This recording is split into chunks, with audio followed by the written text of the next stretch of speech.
Hi guys, welcome back to my channel. So I am excited to be filming this video today. I was going to separate these weeks out, but as per my last doctor's appointment, I got some surprising news.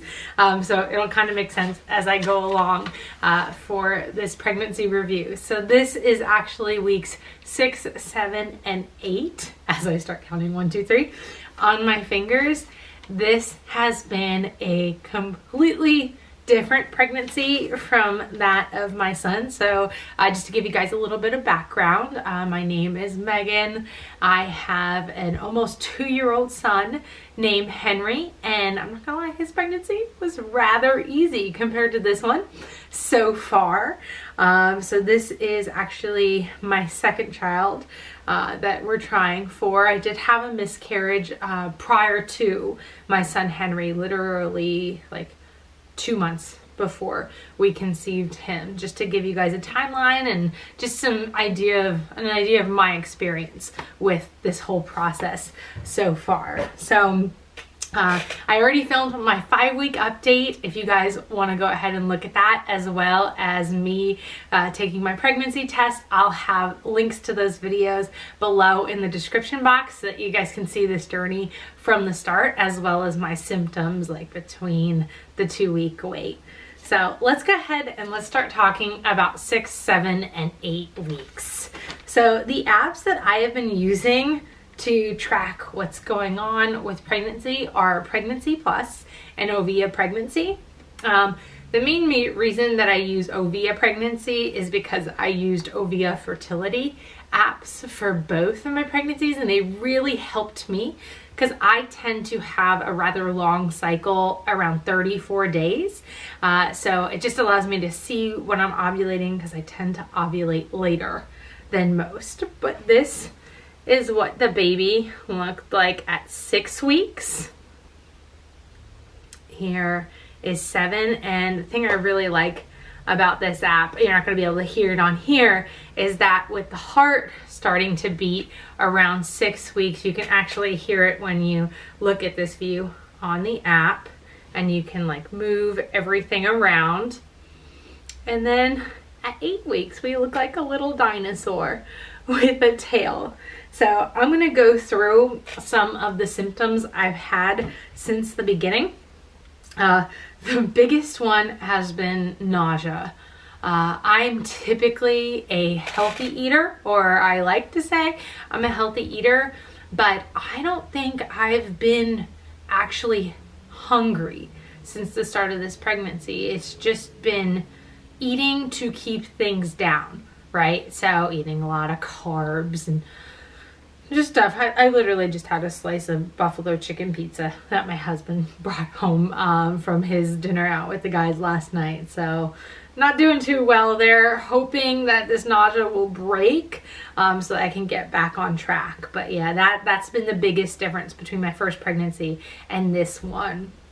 Definitely tender breasts that are feeling larger.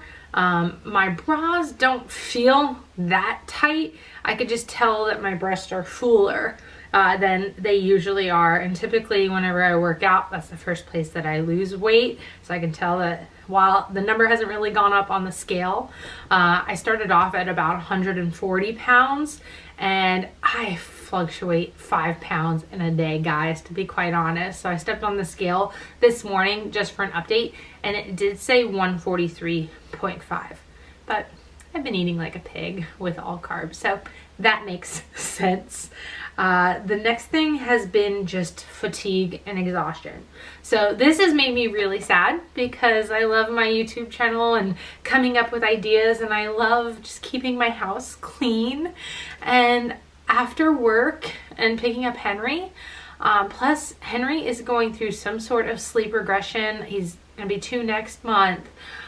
He doesn't want to go to bed till like 9:30. So literally as soon as I get him to bed, I'm passing out. And that's normally my time to film videos and be with my husband when he's home. He has a different schedule with his job, so it's it's been a little tough, but now I'm hoping once I get through the rest of this first trimester, I'll be able to get back on board with all of my videos. And then once we're through the first trimester, knock on wood, I will be able to post all of these. So it's like this influx of videos that will be coming out because we want to wait until then. Shortness of breath. Another thing with the shortness of breath is I just feel like my nose has been clogged really since I got a positive pregnancy test, and it's still clogged here, and I'm in 9 weeks now. So I don't know. I don't think that ever actually went away with my son Henry. So that is a symptom that I had with him. And then my husband likes to work out like in the middle of the day. And we live right outside Atlanta, Georgia. So it's hot. We're in June in the South. So it was probably 90 degrees, and our gym is within walking distance of our house. So normally I just go and do it. And guys, I could not run with him. It sucks because I like running. Running is a great stress reliever for me, but I was like, I'm gonna walk and I'll meet you there. So a lot of my workouts have been walking. I finally found the energy probably this week to get back to working out. I just did like 20 minutes on the elliptical yesterday. So I'm hoping that's a sign of good things to come. I've had a bit of, and this is a little TMI, but hey, it's pregnancy update. So definitely like flatulence, and it's been disgusting. Probably from the things that I'm eating, and you know, things just slow down as you're progressing along with pregnancy with all of your hormones and whatnot. During this time is also when I went on a cruise with one of my best friends. So while we're not telling everyone about our pregnancy yet, I did of course have to tell her because it was just her and I on this friend's cruise, and of course she like brings wine and everything, and she kind of knew before it. So I was a bit of a party pooper there. Definitely wore the what are they called, compression bands around my wrist, the C bands, and that helped. I remember the one morning we went to breakfast and I didn't do that as of yet, and I told her, I'm like, we gotta go back to the room. I need to get those on, or else the whole day is going to just be ruined. And I slept a lot during that break. I think even not being pregnant, my whole goal was to catch up on some sleep there. So just kind of continued there. So from 6 weeks to 8 weeks, the nausea has continued to get worse. I will say that they say that it peaks at 10 weeks. And I just went to the doctor here this last week. So this is why I did a combination of 6, 7, and 8 weeks. I had an ultrasound at what I thought was 5 weeks and like 6 days. So basically 6 weeks. And they did like a dating scan at that time, and she said that she thought that I was closer to just 5 weeks because like we did not see really anything other than the gestational sac at that time. But this time we went in and we saw everything. And I'm not gonna lie, I am like one of those people that, and I'll give you guys a better picture. I'm just gonna try to hide my info. I went to a high risk place with my son, so I was used to being able to see a really clear image, and I'm like, that's a bugger. But they'll get clearer, of course, as they get bigger and everything. But yeah, so they dated this measuring 8 weeks and 5 days. So I was almost a full week ahead of what I thought I was at. Sorry, there's an ambulance going by. Okay, sorry about that. Yeah, so measuring 8 weeks and 5 days. They did do it based off my actual missed period. So they're keeping me at 9 weeks and 2 days, even though we're measuring at 8 weeks and 5 days. As you guys know, if they're within a week of the sizing of the baby, they're just going to keep the dates that they have. So the heartbeat was 166 beats per minute, which I don't believe I ever saw Henry's heart rate that high. One of my friends is like a firm believer in the higher heart rate being for a girl and then lower for boys, but who knows? I just know that this has been way different, way harder than my first trimester with my son. I think I was just tired with Henry. That was really it. So yeah, got some pictures here. I'll try to show a little bit more. Let me just cover up my information. There's really not much to see at this point, guys. It's just a blurry image, but we did see the heartbeat on there, just flickering. I always hate when they're quiet at first and then they tell you like, okay, yep, we got a heart rate, we got everything going there. So that was a good sign. Then we did our consultation with kind of the doctor's assistant, where we talked about things like, do I want to have an epidural? What else? Do we want, if it's a boy, for him to be circumcised? They want those answers to all of those questions at that period in time.